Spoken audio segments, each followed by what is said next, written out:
Hi guys, welcome to Wandering Souls Trading Post and Boutique. I'm Sarah. Taslin couldn't be here tonight with us, but this is Diana. She is our local crystal guru, and she's going to share today about crystals and their properties in regard to mental health. Go ahead. All right.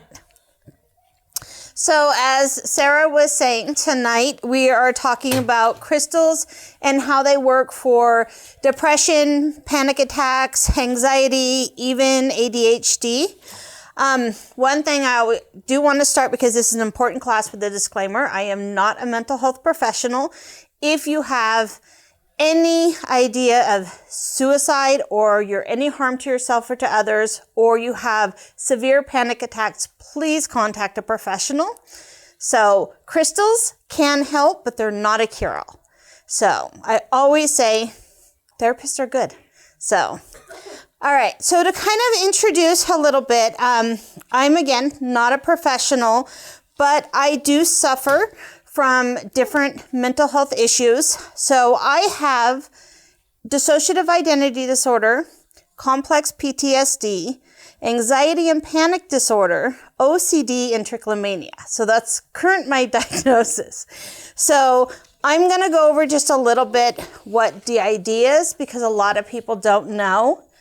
So dissociative disorders are characterized by involuntary escape from reality, characterized by a disconnection between thoughts, identity, consciousness, and memory. People from all age groups and racial and ethnic and socioeconomical background can experience a dissociative disorder. So it says up to 75% of people experience at least one depersonalization, derealization episode in their lives.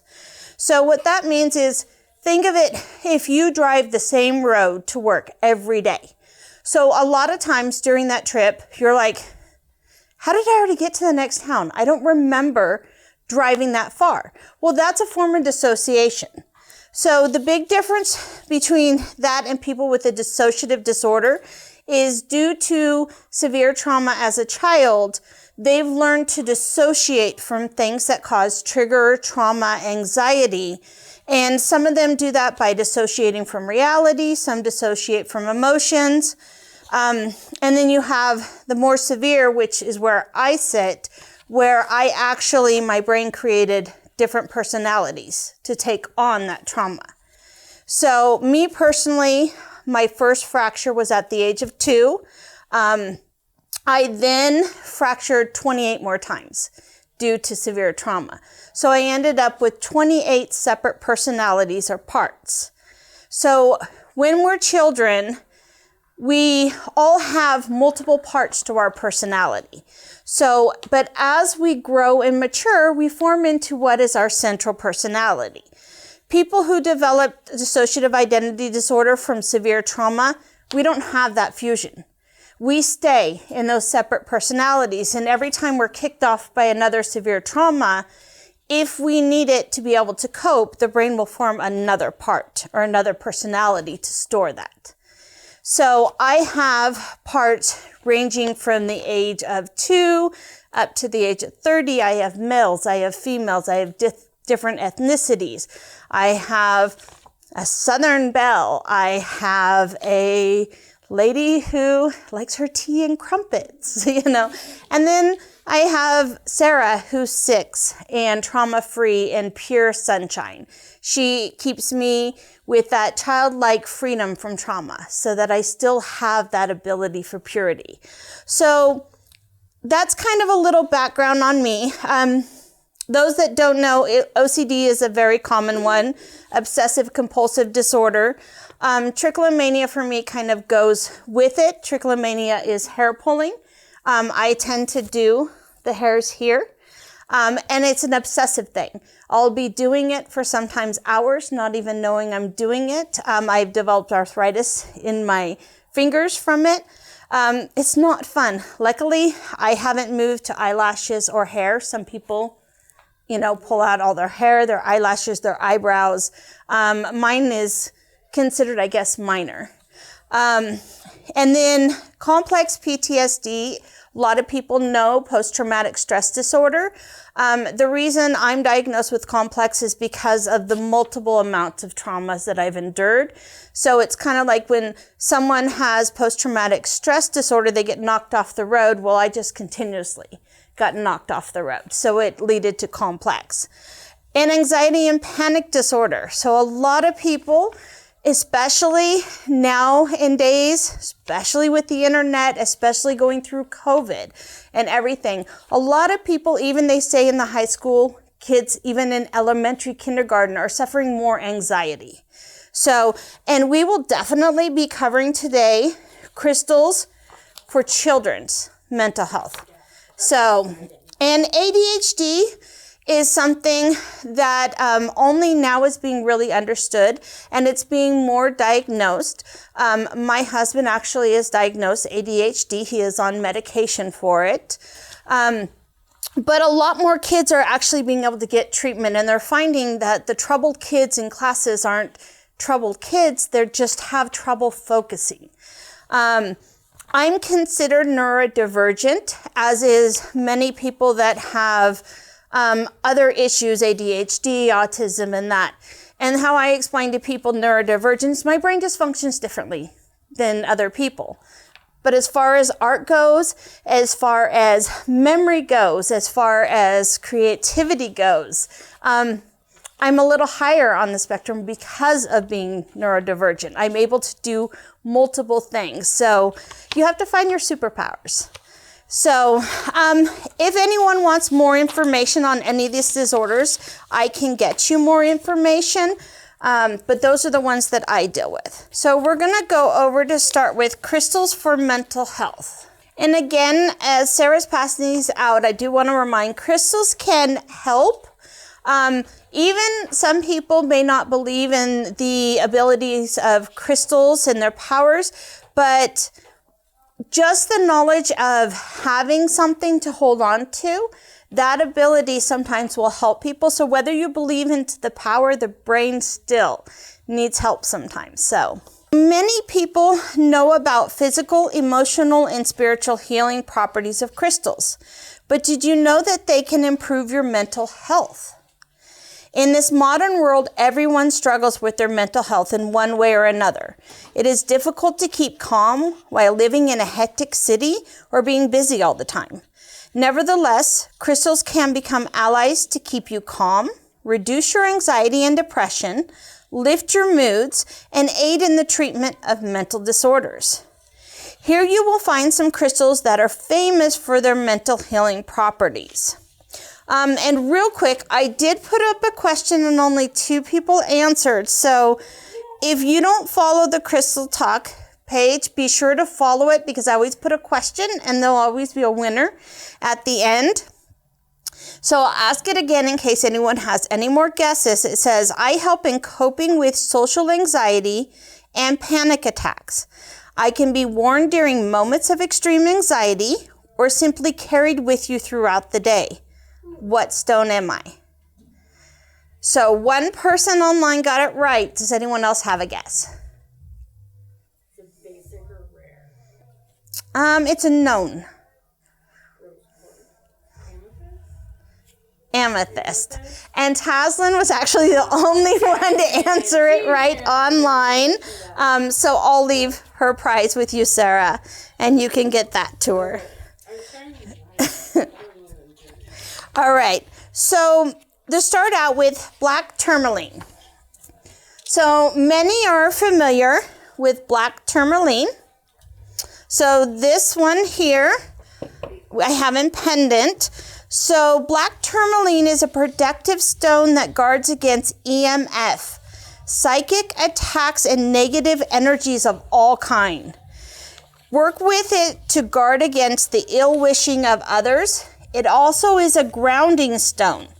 So the stone increases the physical vitality by ways of grounding the base chakra with the energies of the earth.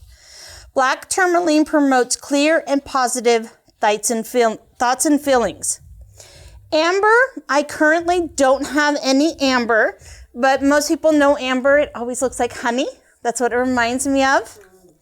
And a lot of times you can get amber with insects encased in it, so it's really cool.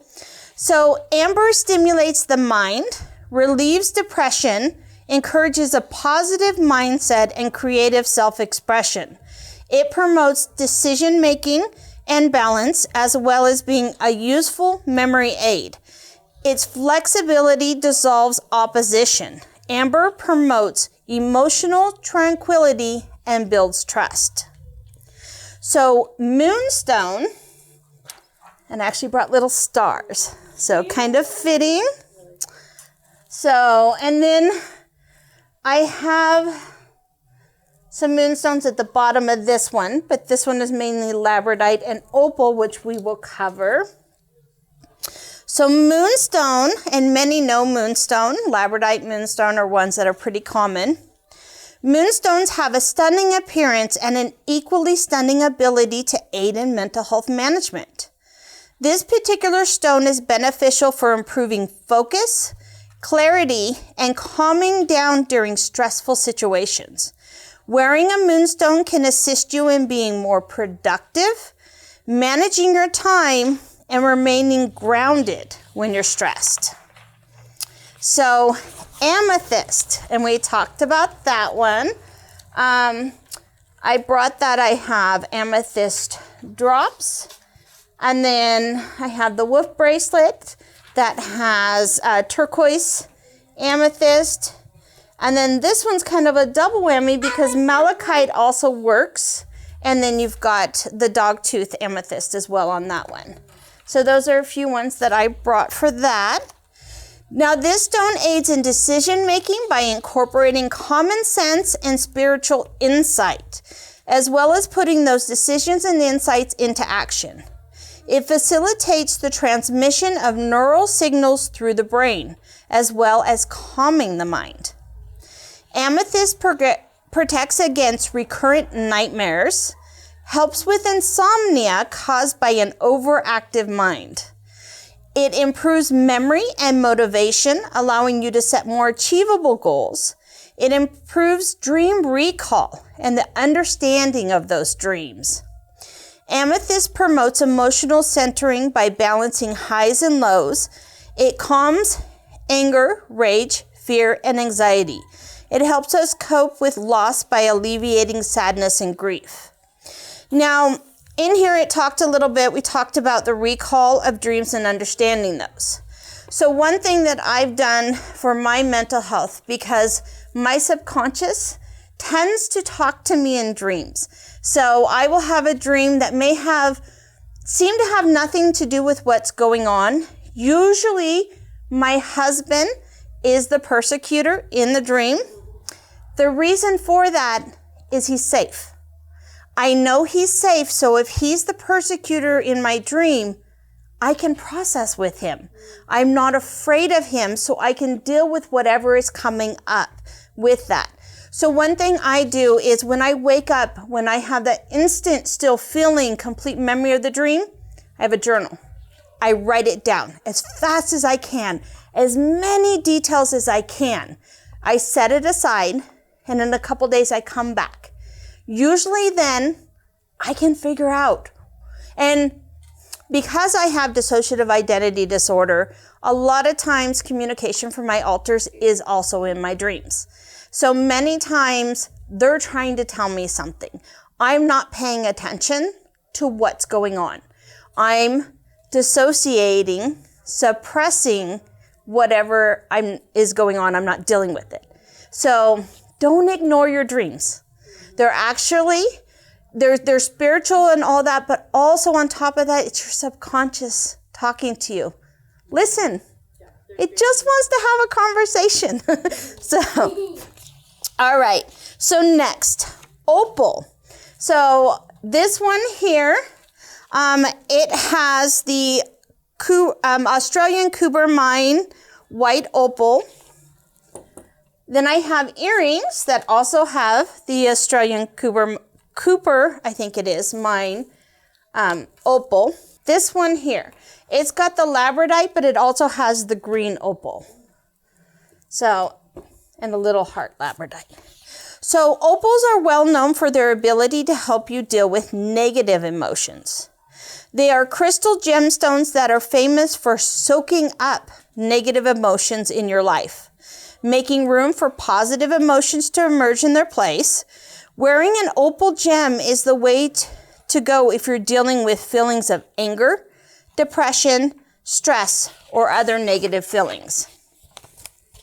So fluorite. I brought a couple of those. So I have the little fairies. I have the paws, and we weren't quite sure if they were doggy or a cat, or I think we said a lion. That was another one. And then we have Pikachu, which is yellow fluorite. So a couple of options there on the fluorite. Is a lot lighter or darker? It's got more orange. So carnelian is the really orange, almost reddish one. Yeah. Then you step down to the honey color, the brownish orange. That's usually the amber. And then you have like the yellow fluorite. And then lighter than that would be the citrine, which is the one that looks like lemon. Yeah, if it's really yellow, then it means it's been heat treated. Yeah. So fluorite dissolves behavioral patterns and gently opens the door to the subconscious, bringing suppressed emotions to the surface for resolution. It boosts self-esteem and dexterity. Fluorite improves physical and mental coordination while also helping to prevent mental illnesses. It aids in moving beyond narrow-minded to the bigger picture by dissolving fixed ideas. This stone is capable of dispelling illusions and revealing the truth. It comes in handy when you need to act objectively and impartially. Fluorite is a fantastic learning tool. It organizes and processes information, connecting what is already known to what is being learned, and it boosts concentration. It improves your ability to absorb new information and promotes quick thinking. So always good to have on your desk if you're studying for a test or something coming up, because it's going to help you to absorb that. Any fluorite. Yeah, fluorite in general. And fluorite comes, of course, in many types. Fluorite has an emotionally stabilizing effect. It assists you in comprehending the impact of the mind and emotion on the body. So next up, we have blue lace agate. And this one happens to be, I believe, from, I think, Michigan. I could be wrong. I think that one is from Michigan. Blue lace agate has an eye-catching appearance and a powerful mental health benefit. Blue lace agate is particularly effective in alleviating anxiety. So blue lace agate can improve the many different anxiety forms, whether you're experiencing short-term anxiety, so about an upcoming work presentation, or long-term chronic anxiety. The blue lace agate can help. So if you've been diagnosed with anxiety or, like me, panic disorder, that's what they're talking about, long-term chronic. All right, so next up we have malachite. And I have it with the peridot, which is another one we will talk about. And again, I have it with the amethyst. So anytime you have two that do the same thing, they're kind of just gonna multiply the powers of it. So, but we did do a class before, so if you haven't checked it out, check it out. It'll talk about the stones that don't go together. So malachite is a transformational stone. You can live life more intensely under the influence of this daring stone, which encourages risk-taking and change. It ruthlessly exposes what is blocking your spiritual growth. Malachite elicits deep feelings of psychosomatic causes, dissolves unwanted ties, and ingrains patterns, and teaches how to accept responsibility for one's actions, thoughts, and feelings. It releases inhibitions and encourages emotional expression. This stone fosters empathy for others by demonstrating how it would feel to be in their shoes. It alleviates shyness and strengthens friendships. Malachite is beneficial for psychosexual issues, particularly those brought on by traumatic past sexual experiences. So if you've had abuse in that and you struggle with that, it's one of those stones that's going to kind of help you to be able to work through that. All right, so malachite enhances intuition and insight by getting to the root of a problem. It aids in treatment of mental disorders such as psychiatric illnesses, as well as dyslexia. It improves your ability to absorb and process information, makes you more aware, and assists in grasping complex ideas, which a lot of people who are dyslexic, it's all about how you process that information. So when placed on a solar plexus, malachite promotes deep emotional healing. It cleanses the body of negative experiences and old traumas, bringing suppressed emotions to the surface and restoring the ability to breathe deeply.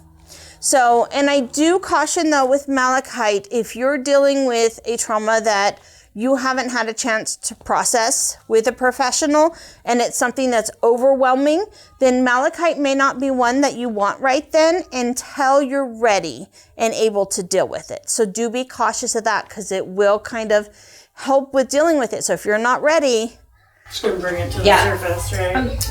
Diana, what is the solar plexus? You want to explain a little more of that? So the solar plexus has to do with the 7 chakras in your body, and the solar plexus is right about here. Is that red, yellow? I think it's the orange. So each there's 7 chakras. Your root, your solar plexus, and then your heart, your throat, your third eye, and then your crown. And each chakra is associated with a different color as well. So red, orange, yellow, and parts of the body green, that blue, it works purple, with, yes. and like magenta. And so that's why they say like people see the light. They're seeing that holy chakra above and outside your body. But so different chakras kind of associate differently with different crystals. Like if you're trying to become more communicative and get your message out, or you want to feel more understood, you're going to want to get a crystal that associates and works with your throat chakra. If you want to feel more like empathetic and stuff like that, what did you say, solar plexus? So that's like right here. That's like the gut. Like that's completely inside you, Your root chakra, your lowest one, that's like roots, you're stable. I always tell people if they're trying to like change somebody, don't go in at the root chakra. You got to go in at their heart chakra and their throat chakra and their third eye. If you run into a tree, you're not going to get very far if you hit the base. Climb up, you can swing in those branches all day, right? So like the solar plexus, like she was saying, the gut. So like when you think of having that gut intuition they talk about, so that's like your solar plexus talking to you. Or you have a heartbreak and you just feel... You feel it down in your gut and your stomach. The pain that you feel during a heartbreak or death, or that's not in your head. Those are physical feelings in your body associated with an imbalance can cause intestinal stomach issues if someone deals with a lot of IBS issues, or right now like I'm dealing with intestinal paresis. So with like those issues, a lot of that is an imbalance also. So always make sure you get your solar plexus aligned along with seeing a medical profession.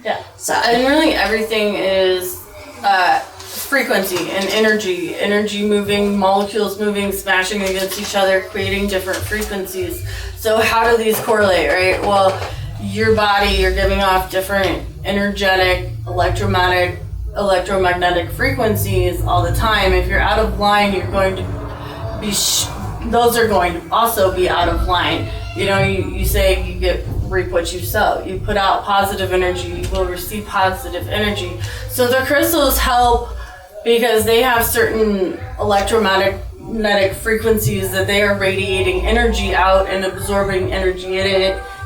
So that's how you kind of mesh them up with the chakras and how it all kind of could go on about numerology. One of these days we'll talk Sarah into doing one of these classes. All right. Oh yeah. So next up we have the rose quartz. So I brought in one of the last rose quartz because Sarah tends to buy up all my rose quartz. I do like rose quartz. Yeah. So these ones are little gold electroplated stars. So rose quartz is one of the most popular crystal gemstones in the world, which is probably why I'm pretty much out of it. And for good reason. This beautiful pink quartz gem is linked to the feeling of love. So acceptance and warmth. If you have a hard time accepting yourself or are plagued by feelings of self-doubt, loneliness, or a general sense of being unloved, rose quartz may be the gemstone for you. Rose quartz can help you overcome feelings of self-doubt while also encouraging feelings of warmth and happiness. So it talked a little about self-doubt, loneliness, and a sense of being unloved. So a lot of people that do have traumatic childhoods and go through that, I know my first split that I had it to was from neglect. Being starved, not being taken care of, being just kind of left to my own. And so rose quartz is a good one to start refilling that for you. So if you're trying to get back and feel more self-empowered and being able to accept the love that's around you, because a lot of times we feel unloved even though someone is right there loving on us, because the feeling of not deserving love and that you're just not worth it or you shouldn't have it kind of sometimes blocks it. So with the rose quartz, it can just kind of aid in that a little bit. All right, so next we have sodalite. So sodalite looks a lot like lapis lazuli, but usually it has the orange sunset color within it. And sodalite is an excellent stone for the mind, removing mental confusion and intellectual entanglement.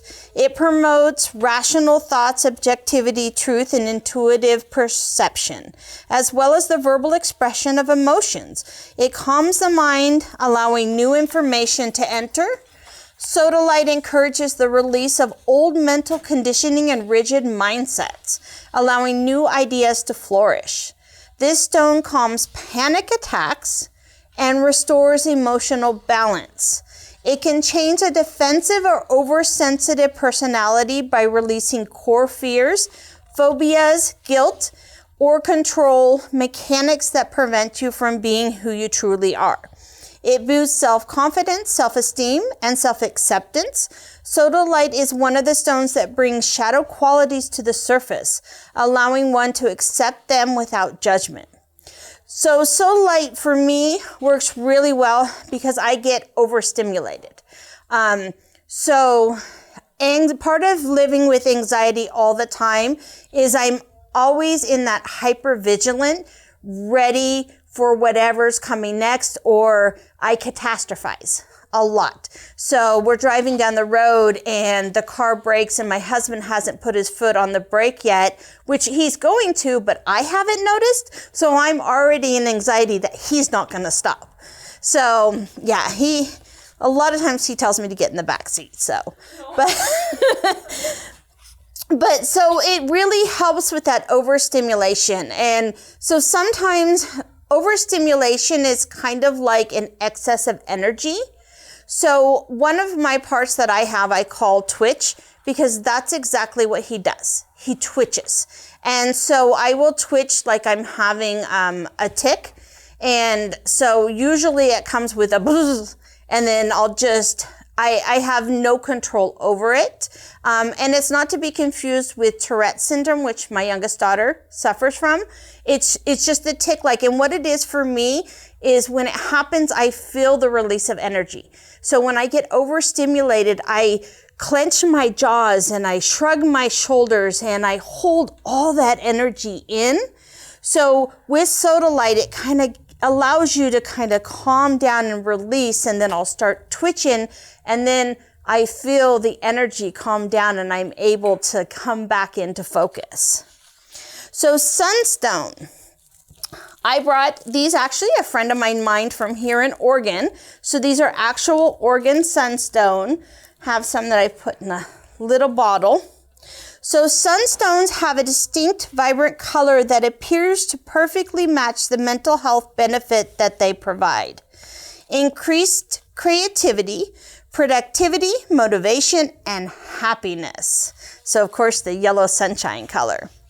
A beautiful sunstone may be the right choice for you if you struggle with creativity and staying motivated to work, create art, or engage in other creative pursuits. So if you're normally a creative artsy and you're just have a artist block or a creativity block and you just can't get to the next, sunstone can kind of help you to overcome that. And same thing if you're at work and you have a project to get done and you just can't get motivated to do it, it's a really good stone for that. Tiger eye. So we have SpongeBob SquarePants in regular tiger eye, and then I have earrings in tiger iron. Tiger eye connects the brain's hemispheres and improves practical perception. It assists in the collection of scattered information into a unified whole. It aids in the resolution of conflict. Tiger eye is particularly useful for healing mental diseases and personality disorders, especially those caused by pride and willfulness. Tiger eye helps with self-esteem, self-criticism, and creative blockage. It aids in recognition of one's talent and abilities, as well as flaws that one must overcome. It assists in addictive personalities and making changes. Tiger eye relieves depression and lifts moods. So tiger eye, as it said before, it's really good in connecting the brain hemispheres. So many people know that we have the right side and the left side. So the right side, and I usually get these confused and I think I've got it down because I worked hard. The right side is the artsy side. So it's where you get your ideas, your creativity, where your left side is your rational side. So when you're in a severe panic attack or anxiety attack, you're in, and see, I'm using the wrong arm, but on camera I look right, I bet. So anyways, so when you're in that panic attack, you're not rational. Panic attacks, everyone's like, oh, just tell yourself you're fine. You can't tell a panic attack it's fine because a panic attack is not rational. You can't rationalize something that's irrational. And so you're in that side of the brain that's not rational. So you've got, this will help you to connect. And EMDR, if anyone has ever been in therapy and done EMDR, it's done the way my therapist does it. I have earphones on. It has sounds going from one ear to the other. I have these handle things in my hands and they tap one side to the other. And so if I'm stuck on a trauma or I'm unable to process through something, what it does is it connects the two sides, the rational and the emotional. Because a lot of times trauma is stored emotionally. It's not stored rationally. So we may develop a phobia from it because it's pure emotion based. So when I'm processing and I'm unable to process, she always asks questions, and then what's coming up now? She always leaves a time where I go and it allows the brain to connect. And then she's like, now what's coming up? What are you thinking? And then I'll tell her and then we'll process that and then we'll do more. And then it doesn't stop when you leave the office. So it continues. You will continue to process through. So that, again, is one that Tiger Eye will aid. So if you're doing EMDR, take your Tiger Eye with you. So it'll definitely help. So that is the base of that. Now we're going to do children's. So this is going to tell you, again, we're going to cover a lot of the same stones, but it's going to kind of tell you based on how it'll help with children. Because as most know, children's brains are not completely matured and formed yet. And so some of the things that work for adults are not going to work for children.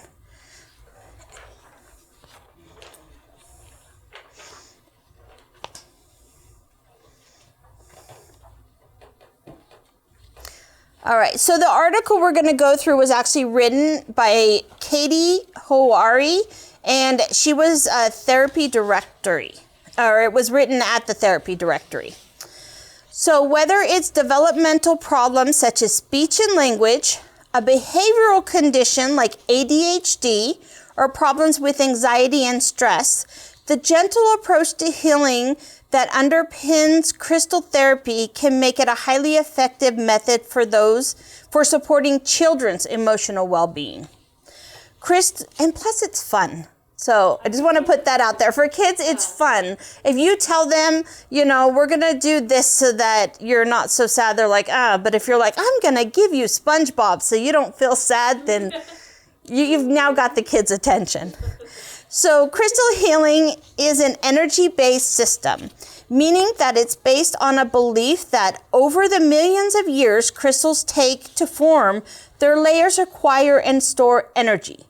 Crystal healing recognizes us human beings as a collection of different energies. When that energy becomes blocked through negative thoughts, stress, emotional upheaval, etc., it can cause physical and mental illness. It is thought that different crystals can unblock and rebalance our energies where it is most needed in the body, supporting its healing process.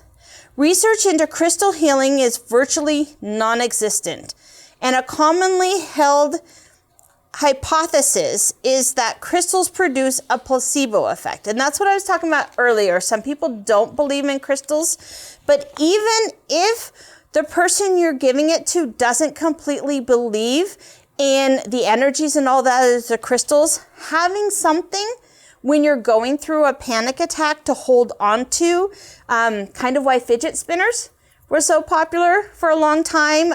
They also have the fidget cube, which is one that my therapist gave me to deal with my trick. It didn't help, but we tried lots of the ball, the squeezing, all that stuff. So that's what we were talking about, is that it's still, even if it's just this, I lost the word. The psychoeffective, if you believe that it's causing you to calm down, then you're going to calm down. So the placebo effect, that's the word, see. So yeah, give it to the person anyways, because whether they believe in the crystal, the placebo, they'll thank you for it. You're giving them the positive energy. Yeah. You're giving it to them through the crystal, and then they're calming down because they have that. So really the energy at the end of the day is transmuted. And when it helps them in calming, then they're going to believe more and more in it. And then they're just going to have to grab that stone to actually start slowing down from the anxiety. For me, my dog, Jack, we rescued him, and he automatically started working as a service dog for me. He will come and get in my lap, and he will sit here in my face and cuddle and not go away. And it annoys me and makes me mad. But what he's realizing that I haven't realized is I'm starting to have a panic attack. And he will sit there with me, and I will start petting him, and I will start trying to calm him down because he's acting anxious. But what he's doing is forcing me to calm myself down. And as soon as I'm calm, out he goes outside to play. He's done. But so I finally learned that that's my key. That when he does that, because he goes almost everywhere with me, then that's my key, that I'm having a panic attack and I need to focus on him. So, and again, a stone is your Jack. So, all right. What we do know is that they are safe forms of holistic therapy for children, having been used for centuries, and they can be highly comforting.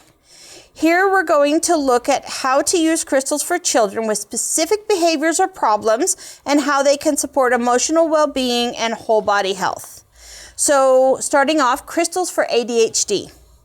Behavioral and developmental concerns can be really difficult for children to navigate, and they may struggle socially and emotionally as a result. So we kind of talked earlier about they used to be dubbed as the troubled children because people didn't understand why they wouldn't sit still, why they wouldn't follow directions. So we're going to look at how neurodivergence, like ADHD, can benefit from crystal healing. So again, like I said, neurodivergence just pretty much means the brain doesn't work the same as everyone else. So when you... My best way of explaining neurodivergent to people, because I think most of my family is at this point, is that if you have, point A and point B, people that are not neurodivergent usually go in a straight line to get there, right? People that are neurodivergent are like, okay, here's point A, we gotta get to B. Well, oh my gosh, look at all that cool stuff over there, and then that shiny thing here, and oh, wait about that, and this and that. And they might all somehow have something to do with point B. And like, eventually we get there. Yeah. We just kind of do this and bounce all over. So, medication, therapy, crystals always kind of help to go a little bit straight. Focus. Yeah. It's about the focus. Right. So. Trying to get there in an efficient manner of time. Yep, exactly. So, a monzonite. The one only thing that I had was the stretch bracelet right now in a monzonite. And so a monzonite is a crystal known for its soothing properties and can be particularly helpful for children with ADHD. Now, a good thing about a bracelet like this too is if anyone's ever seen the mandala prayer necklaces, the whole point is you go from bead to bead. So having a stretch bracelet like that, when you have a kid that has ADHD, it can allow them that fidget. They can go and they can count each, or if they have OCD, it allows them 1, 2, that kind of, one after another, everything aligned. So it helps with that.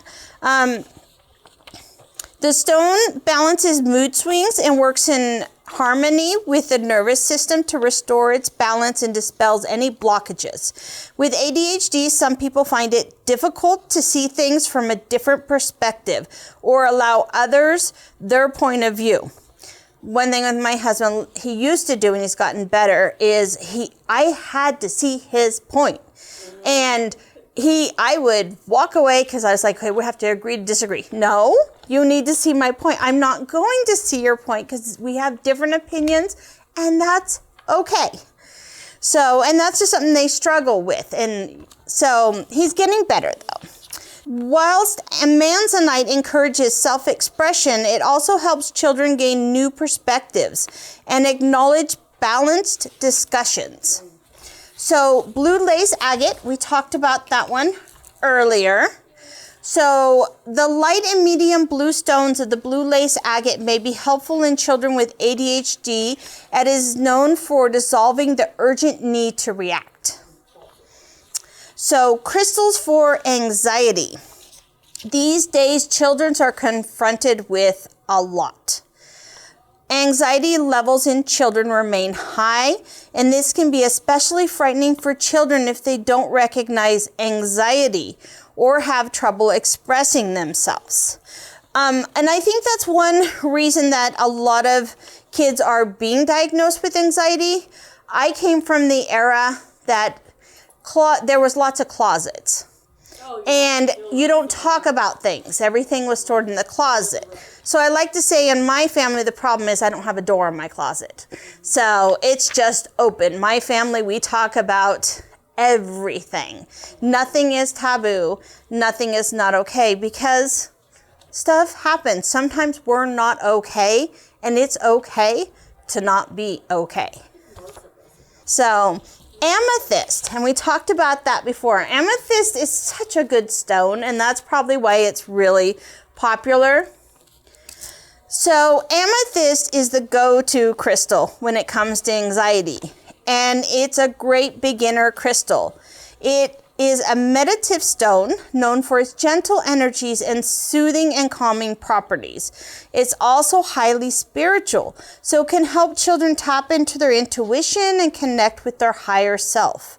You could pop the stone under your child's pillow at night to help calm anxiety when drifting off to sleep. So especially if you have a kid that you can't get them calmed when it's bedtime. You've done the bath, you've read the 10 stories, you've done your routine, and they always struggle with that calming. So giving them an amethyst cluster is something that they can kind of hold and fidget and look at until they, in their time, kind of doze off to sleep.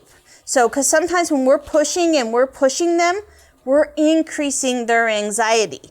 So when you're in a panic attack, you're not going to be able to fall asleep. So if you're increasing your child's anxiety with fighting with them over the bed routine and getting to bed, their mind is not quiet. So they're not going to be able to go to sleep. So giving them something, especially if it's a carving in amethyst that they like, or the cluster that are pretties, it gives them something to kind of concentrate on that's going to slow their mind down. Sodalite. I agree. Every time when these guys are sick or having a bad day or whatever, I send them, I think you've seen my altar. Mm-hmm. Or half of it's probably from you. Thanks. But I send them to bed with a crystal, quartz if they're really sick. I usually send them with quartz, hold it on. He has anxieties. He gets hematite and amethyst a lot. Mm-hmm. I wanted to ask you about a golden healer. Yeah, and golden healers are good. It's general. That's why it's called the golden healer. It's a general healer. So what does it do? What is it? Is golden healer like... 1 minute. Let me answer mommy's and then I can answer yours.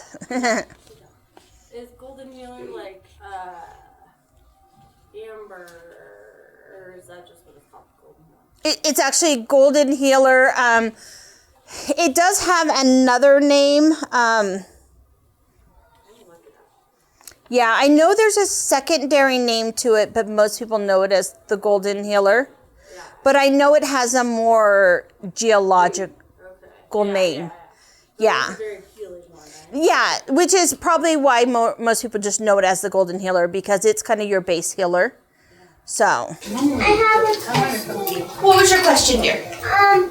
Well, last night I said I have something to tell.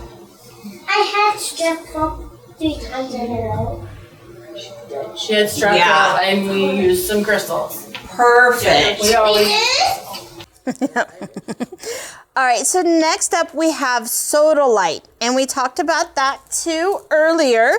So for children, sodalite could also be helpful in quelling anxiety, as it's known for its centering qualities, bringing balance, focus, and rational thoughts of the mind. This crystal encourages orderly thinking, so if your child struggles with racing, chaotic thoughts, so very common with ADHD, sodalite could help to restore balance. So crystals for children with anger.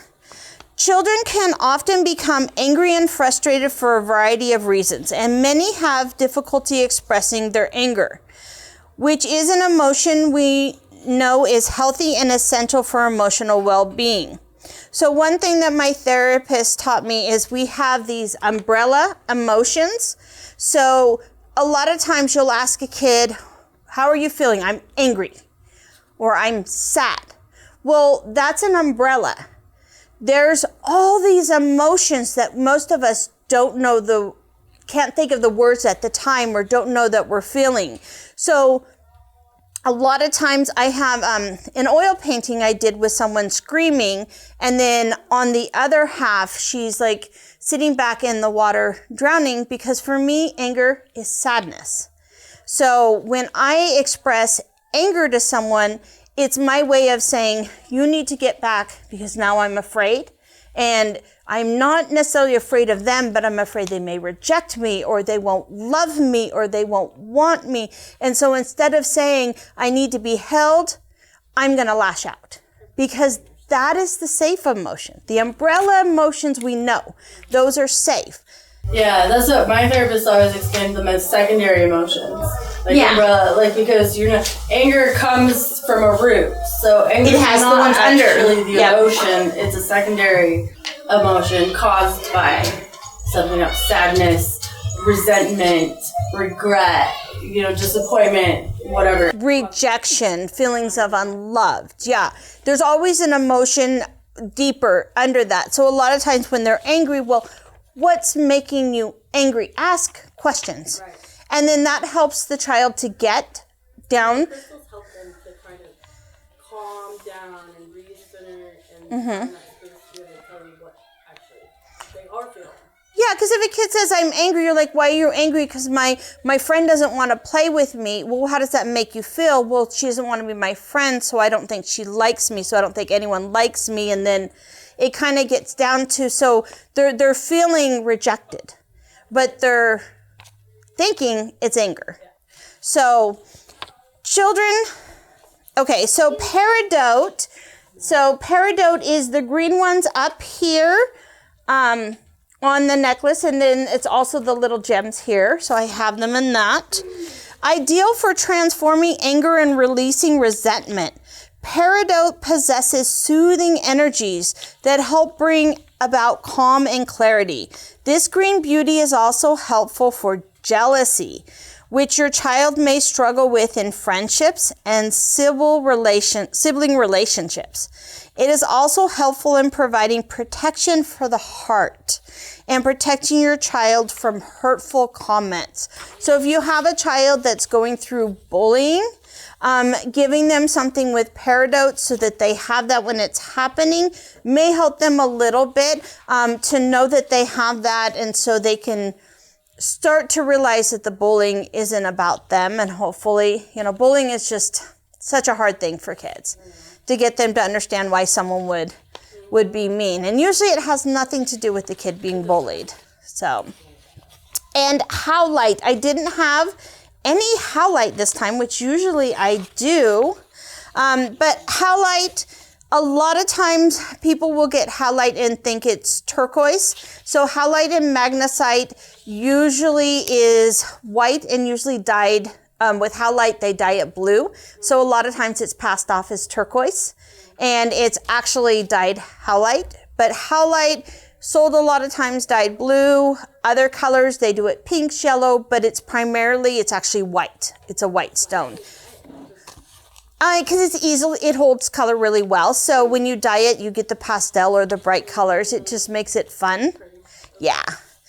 So the tranquil white stone howlite can be particularly effective for calming anger. Encourage your children to hold the stone in their hand and take a few deep breaths, focusing solely on the breath. Its calming, tranquil presence can help decrease critical thinking and quiet the mind. Howlite is also connected to the crown chakra, bringing peace to the mind and allowing patience to prevail. So the breathing technique too with the howlite is very important. One thing my therapist also taught me is you can't take another breath until you finish taking your breath. So you literally can only take one breath at a time.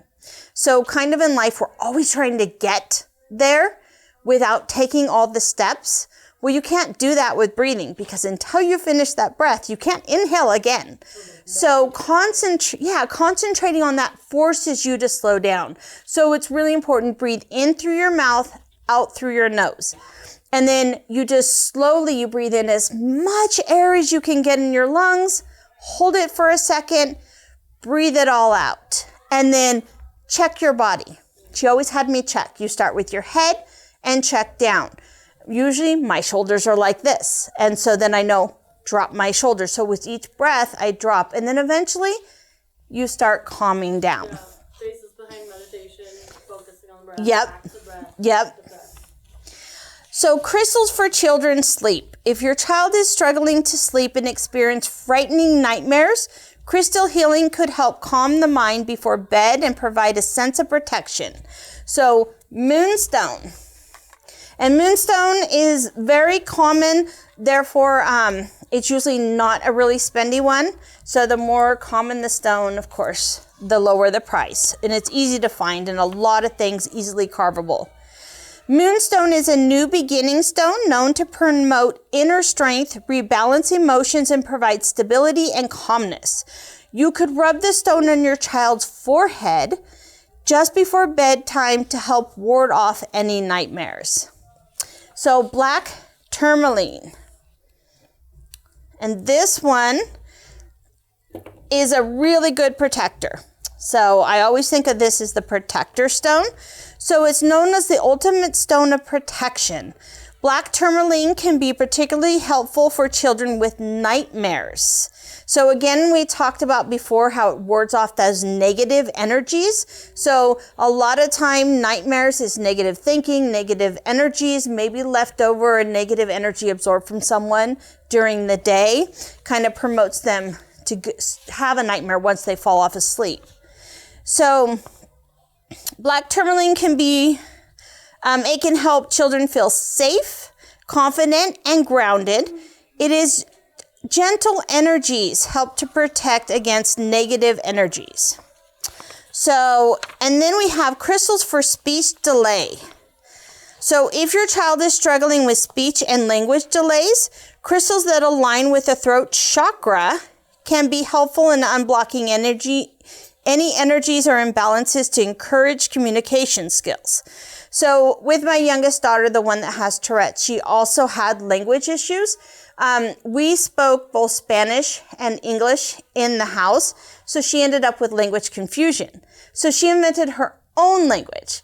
Cups were tups and cars were tars, and I had no idea what she was saying, and she would get so frustrated. Luckily, her sister was a great interpreter and knew exactly. She's like, she just wants a cup of water, Mom. Okay. And so she started at the age of 3 she was going, I think, in Klamath Falls. They have a great language place there. And so she started really young with that. So lapis lazuli.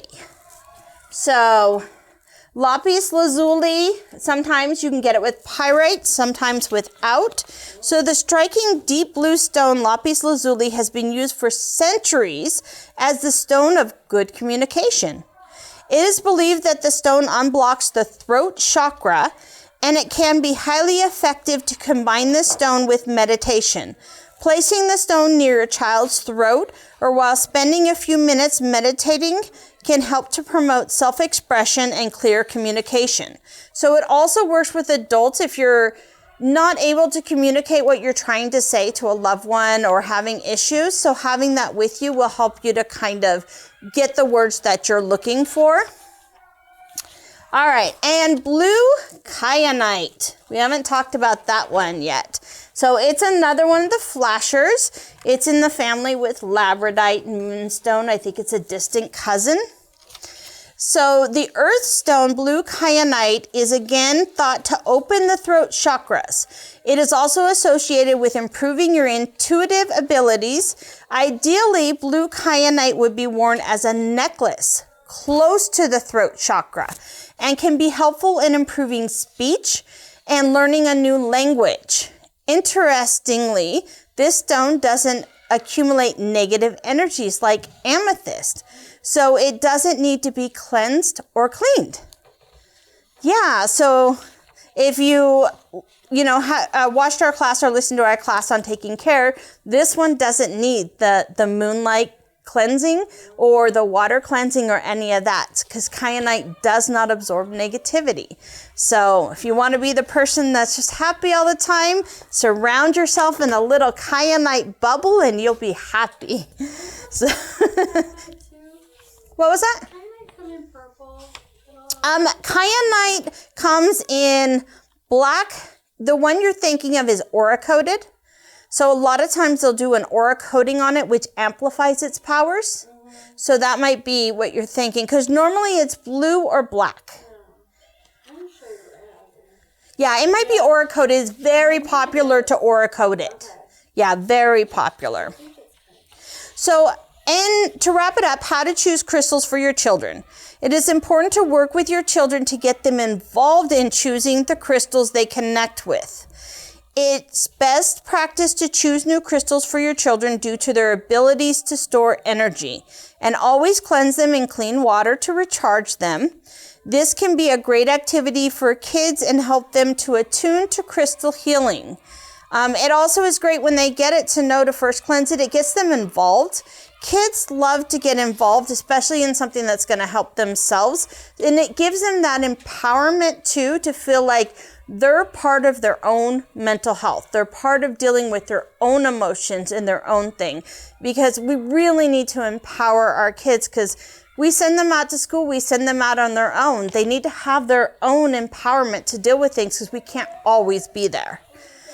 So for safety, make sure crystals are tumbled to prevent small pieces from breaking off, like sharp crystals, and always supervise them wearing necklaces and jewelries. So with infants, I advise, of course, bracelets can get wrapped up tied, on their wrists. Necklaces can cause choke hazards. So of course, I wouldn't advise any of that with an infant that's not able to remove it on their own.